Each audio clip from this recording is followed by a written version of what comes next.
Salam sejahtera Malaysia. Sekali lagi kita bertemu di dalam channel ini.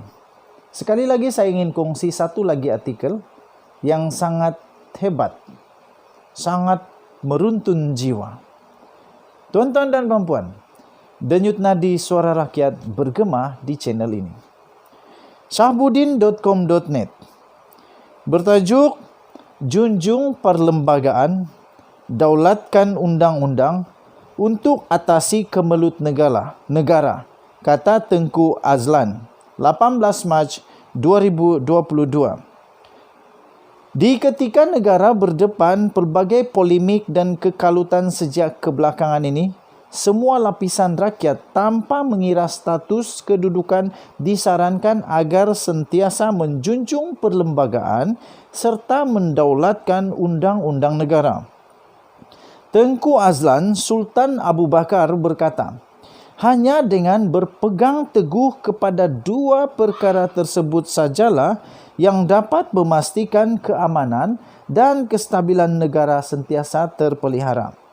Bercakap dalam satu pertemuan di Kuala Lumpur, bekas ahli Parlimen Jerantut itu menambah, tidak kira siapa dan apa kedudukan seseorang itu, jika mereka meletakkan perlembagaan dan undang-undang sebagai panduan serta neraca dalam kehidupan, pasti tidak ada masalah yang timbul yang akhirnya menjejaskan negara serta kehidupan rakyat. Kata baginda, pelbagai perkara yang berlaku dalam negara ini, sebagaimana kita semua saksikan sendiri, adalah kerana perlembagaan dan undang-undang cuba diketepikan, tegas beliau. Maafkan saya. Mengambil contoh tentang desakan sesetengah pihak yang mahu parlimen segera dibubarkan bagi membolehkan pilihan raya umum 15 diawalkan. Beliau berkata, perkara tersebut adalah jelas di dalam perlembagaan bahawa ia merupakan kuasa yang di-Pertuan Agong setelah mendapat nasihat daripada Perdana Menteri mengenainya.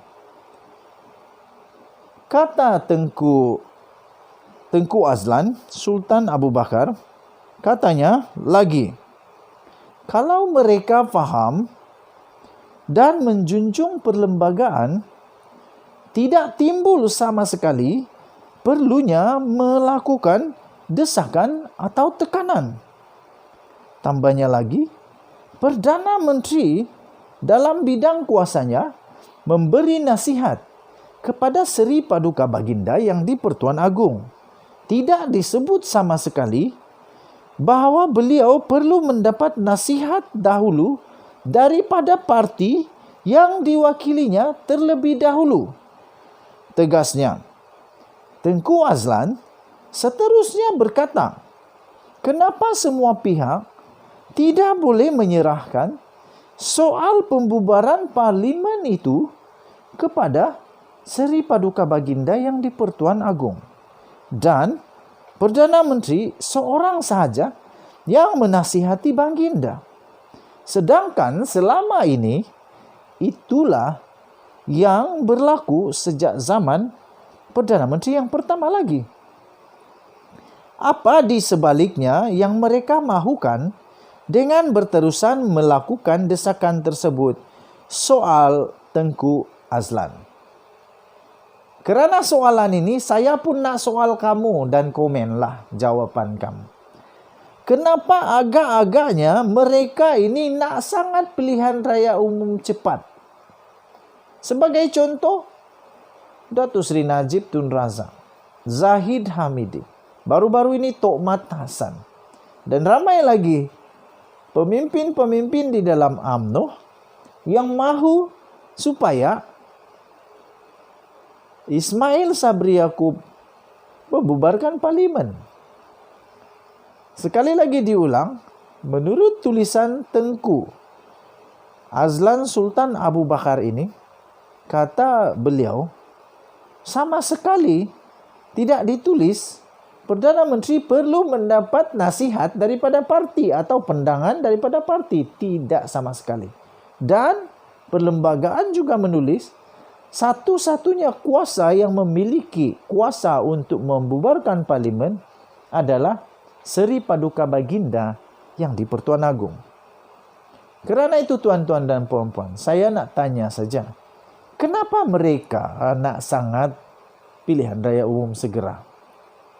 Walaupun belum pasti boleh menang ke tak boleh menang. Yalah, kalau memang dah pasti boleh menang, kalau dah memang 100% dah tahu boleh menang, aku fikir Pakatan Harapan tak mau bertanding. Perikatan Nasional dah sedia kalah, dah memang tahu kalah, mereka tak akan bertanding punyalah.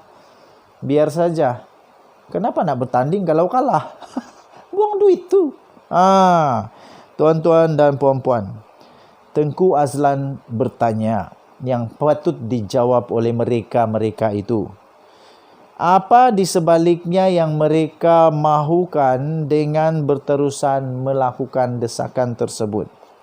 Katanya, oleh kerana perlembagaan diperkotak-katikkan dan undang-undang tidak dihormatilah yang menyebabkan negara ketika ini berdepan pelbagai masalah.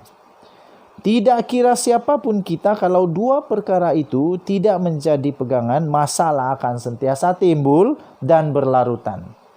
Contohnya, banyak sekali sekarang di Amerika Serikat tengah bising tu, tak tahulah apa. Kamu carilah sendiri ya.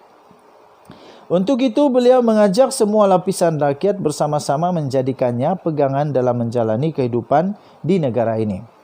Dalam waktu yang sama, kepada rakyat dan generasi muda khususnya, Tengku Azlan mahu mereka menunjukkan keberanian untuk menolak mana-mana pemimpin yang tidak menghormati perlembagaan dan kedaulatan negara. Katanya, jangan rosakkan masa depan negara dengan terus menyokong mereka. Kerana mereka itulah yang menyebabkan imej negara rosak dan menjejaskan kedatangan pelabur, tegasnya. Memalukan negara. National embarrassment. Itu kata hakim, tak tahulah siapa. Mengakui dirinya adalah rakyat yang sangat cintakan negara, Tengku Azlan Sultan Abu Bakar berkata, beliau bersuara dalam hal ini adalah semata-mata kerana mahu masa depan negara Malaysia ini terus cemerlang serta dihormati sepanjang masa. Mahu apa mereka? Tuan-tuan dan puan-puan, apa sebenarnya yang derang mahu? Apa yang nak kalut sangat? Apa yang tak sabak sangat?